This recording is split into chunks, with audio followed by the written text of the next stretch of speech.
Так, ну чё, обломал у меня, короче, вот этот штуцер. Вот, короче, я что сделал? Засверлился, трубку подобрал на 6 миллиметров. Получается, трубку немножко рассверлил. Короче, все зачистил. Эпоксидкой вот так вот залил. Короче, но единственное, что здесь, короче, получается, что? Здесь вот, когда трубочку вставлял, и она у меня тут, считай, на сантиметр вставилась сюда. Там, оказывается, еще, короче, туда какая-то вниз. Там спереди шарик стоит, как бы для давления срабатывает, я так понимаю.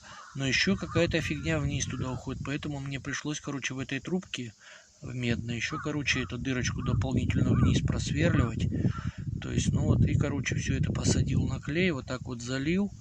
Ну, не знаю, посмотрю, будет работать, нет. Пока насос придет, хотя бы времяшку вот такую, ребята, сделал. Посмотрю, сейчас засохнет, буду ставить, будет работать, нет. Ну, вроде там все попало по дыркам, как положено.